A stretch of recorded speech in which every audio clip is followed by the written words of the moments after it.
Hello and welcome to Byju's IAS. Let's take up the analysis of today's The Hindu newspaper by looking at a column from page number 6 of the Delhi edition.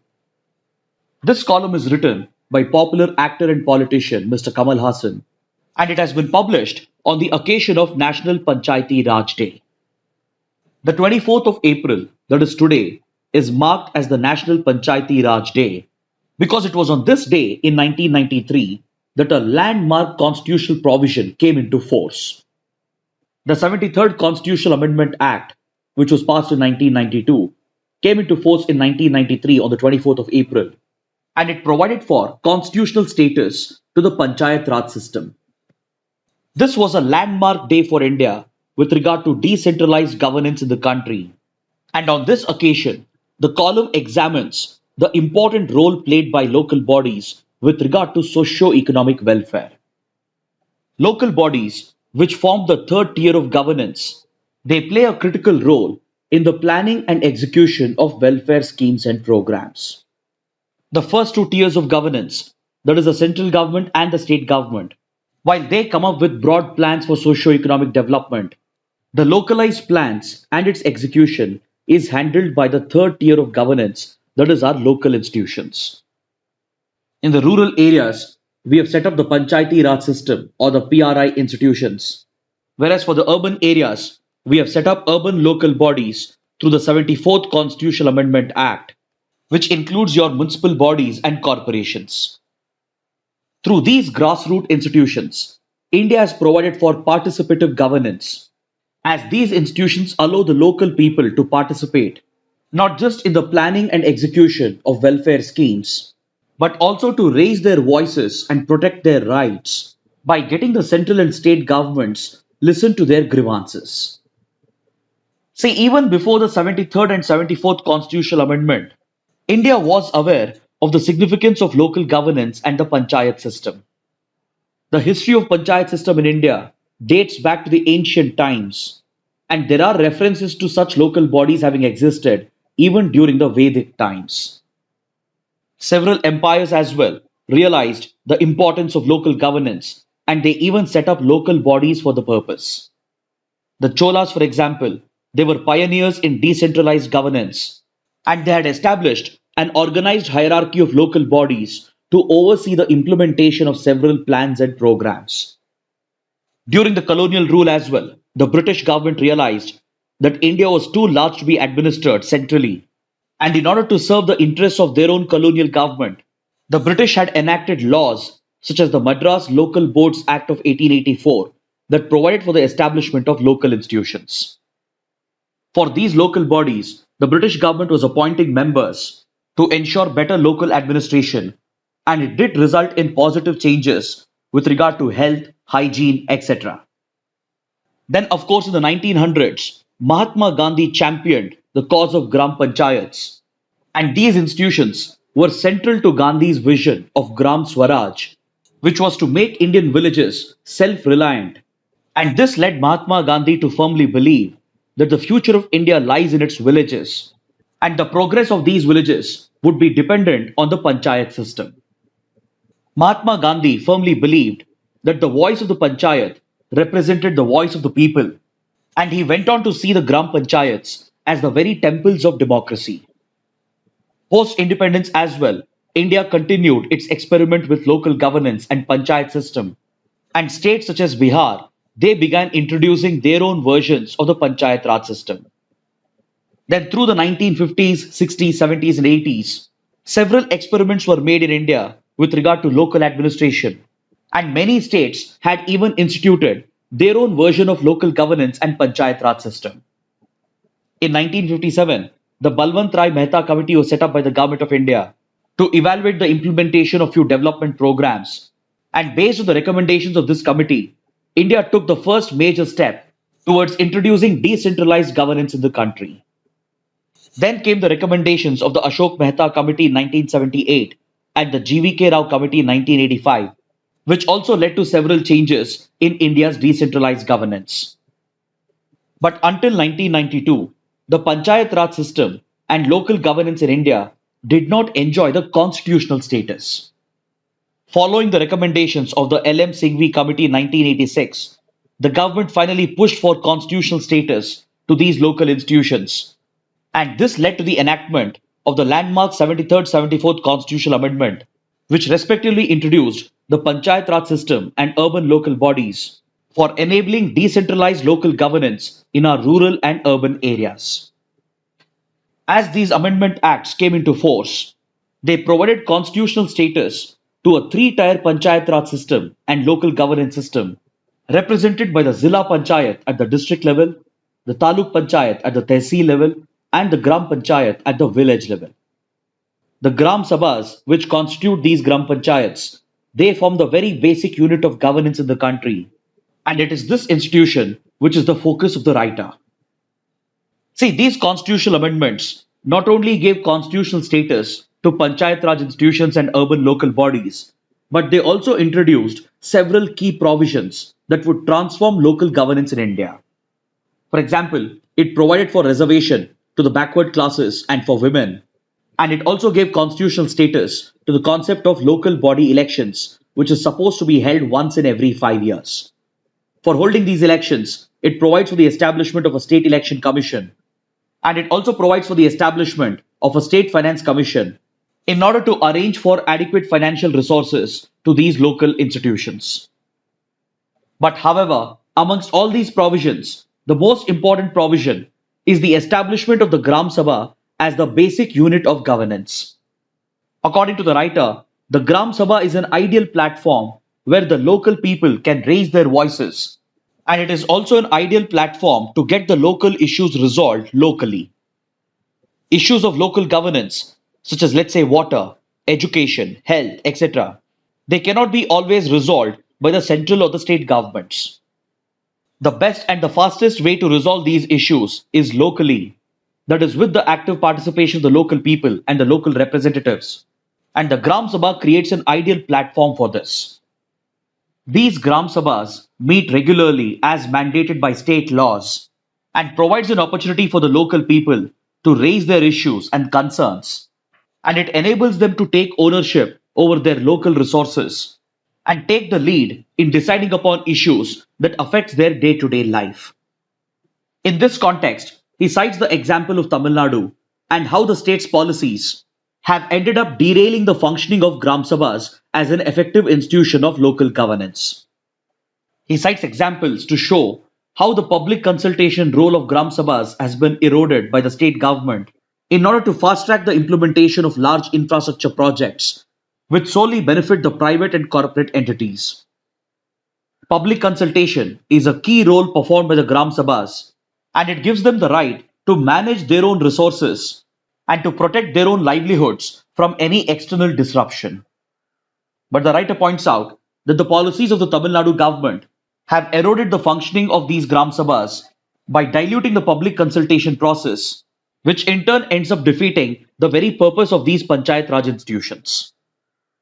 He also highlights another problem that affects the Panchayat Raj system in Tamil Nadu, which is the frequent delays in holding local elections to these local bodies, which is a mandatory constitutional provision. The state governments, by citing some reason or the other, they keep postponing elections to local bodies, and this constitutes a direct breach of a constitutional provision. This problem persists not just in Tamil Nadu, but across several states, and we come across several cases where the public consultation role of Gram Sabhas has been diluted by the state governments, and their legitimacy is further eroded by frequent delays in holding local elections. In contrast, he cites the example of Kerala, where the state government has diligently delegated and devolved more powers and more autonomy to the panchayat institutions, leading to their effective functioning as agents of change and as the true drivers of growth and progress at the grassroots. Even in states such as Rajasthan and Karnataka, the Panchayati Raj system is quite effective.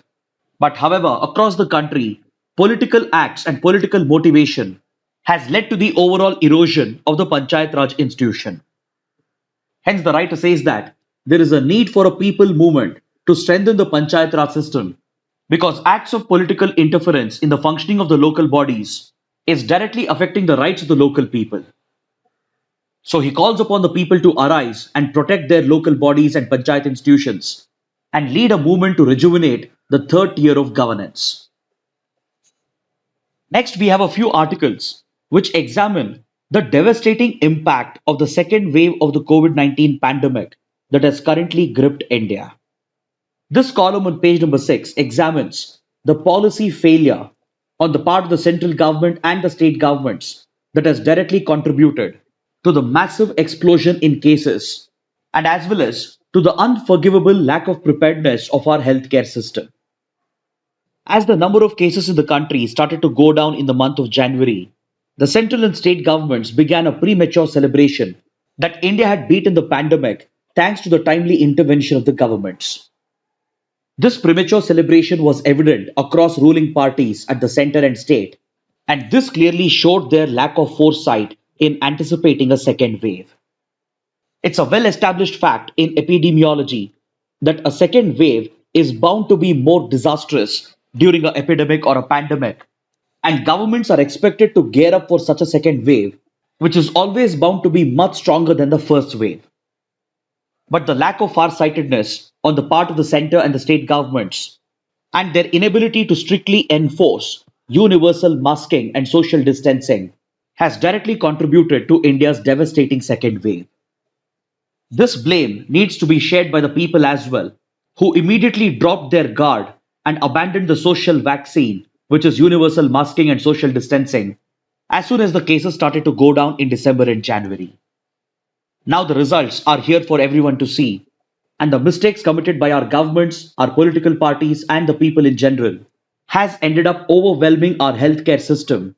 And today we are registering more than 3 lakh cases every single day, with a staggering death count of more than 2,500. Now, if you consider the undocumented cases and deaths, the numbers are likely to be many more times higher, and this points to the critical gaps in our testing framework.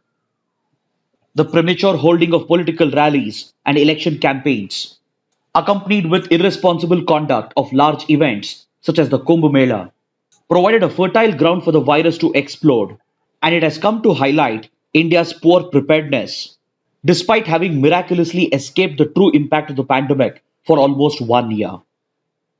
The gradual reopening of the economy, including the opening of schools, colleges, and offices, added to the problem and enabled the virus to freely transmit within the society.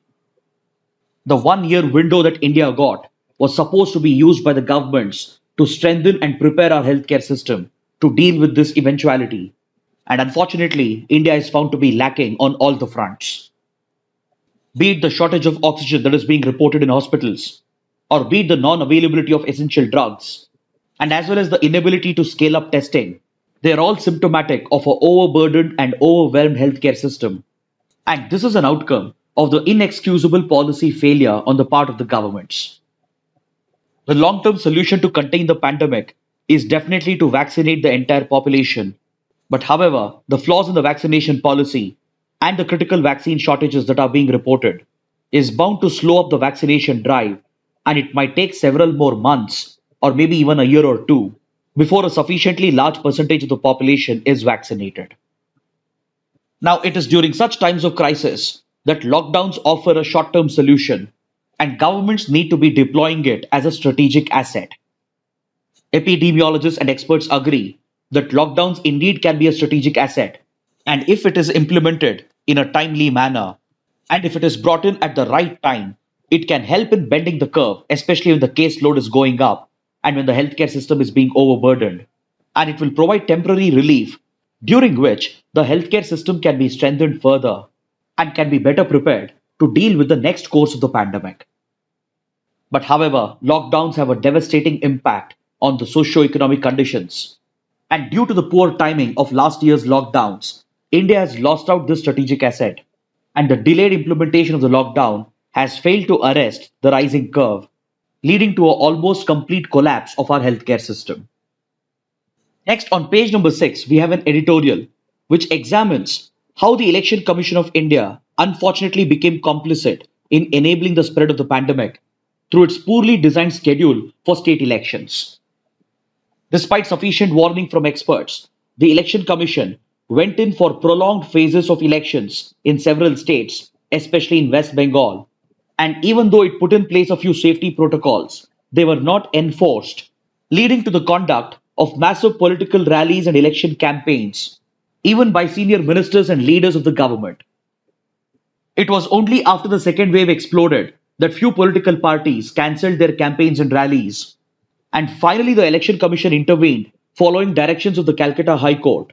And now it has curbed campaigning to the last two phases of the elections, which might be a little too late. Next, on page number 6, we have another editorial which highlights the issue of frequent hospital fires being seen during the pandemic. Many such incidents of hospital fires have been reported, both during the first wave of the pandemic and as well as during the current second wave.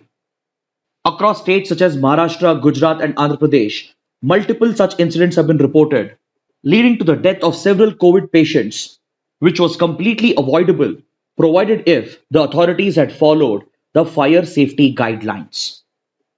There is no doubt that the pandemic has put enormous strain on our hospital infrastructure, and every hospital, especially the smaller ones, are under enormous stress. And with their resources stretched to the maximum, there is bound to be reduced compliance with regard to safety norms.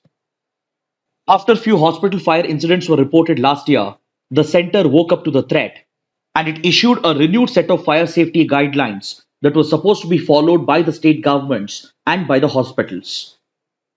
Under these guidelines, utmost priority was given for strict compliance to fire safety standards, which have to be custom made to suit the hospital environment.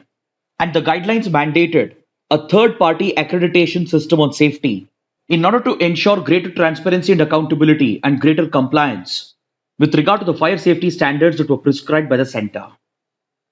Based on these guidelines, the state governments were supposed to adopt a fire response plan at the state level, along with the respective hospitals adopting a separate fire response plan based on local needs and requirements. But the recent incident of a hospital fire in Maharashtra has exposed the failure of the government and the hospitals to enforce these guidelines, and hence the editorial calls for a comprehensive audit of the fire safety guidelines and standards that are being followed in hospitals. These incidents have occurred with such great frequency over the last 1 year that it almost merits judicial oversight and judicial inquiries in order to hold those who are guilty accountable. These large number of deaths that have occurred due to hospital fires was completely avoidable, and it is an inexcusable mistake on the part of the authorities. Currently, the judiciary is looking at several cases related to the pandemic management of the government, and the High Courts and the Supreme Court are examining whether there have been any policy failures on the part of the government. In this ongoing judicial review, which is largely concerned with oxygen supplies, availability of drugs, method of vaccination, and the declaration of lockdowns, there is also a need to include these hospital fire incidents so that accountability could be fixed, thereby pushing the authorities to ensure better compliance with regard to these fire safety standards. See, it is not that we do not have sufficient guidelines and regulations in place. There are enough guidelines and regulations, and there even exists a wide base of professional knowledge that is readily available, not only to tackle such hospital fire incidents, but also to entirely prevent them. There are several technological and administrative solutions that are available through which such fires can be entirely prevented, and the focus of these fire response plans should be on ensuring periodic maintenance of equipment and putting in place workable evacuation plans, which would go a long way in saving precious lives. Next, according to this article on page number 8, US senators, US congressmen, and US officials are calling upon the US government to help out India, which is currently battling a deadly second wave of the pandemic, by supplying spare vaccines, which can help in scaling up India's vaccination program. There is even a call being given for a temporary waiver of intellectual property rights at the WTO, which would facilitate the production of vaccines and therapeutics globally without the restrictions of IP laws. Such temporary relaxation of IP rights will particularly help developing nations like India and even other countries like Mexico, South Africa, and the others to scale up their vaccine production and vaccine procurement without the restrictions of IP regime. And the US government is looking into this demand, whether it would be possible to spare some of its vaccines to India, and whether it would be possible to relax the IP regime in order to boost global supply of vaccines. Next, on page number 9, The Hindu carries an interview with Shiv Shankar Menon, who has been India's former foreign secretary and as well as India's former national security advisor. He had even served as India's ambassador to China, and based on his experience, he has written a book that traces the evolution of India's foreign policy. In his book, India and Asian Geopolitics, he closely examines the India China border issue, which we have been covering over the last several months in detail. So I kindly request you to go through this interview once, as it provides very interesting details about the various aspects of the ongoing border dispute between India and China. Now let's look at the mains practice questions. The first question: illustrate the journey of Panchayati Raj in India and with suitable examples suggest ways to strengthen the system. The second question: the second wave of the COVID-19 pandemic has had a devastating impact on India caused by the collapse of its healthcare system. In this context, examine the policy failure on the part of the central and state governments. Kindly write an answer to these questions and post your answers in the comment section below. This concludes our discussion for today. Thanks for watching.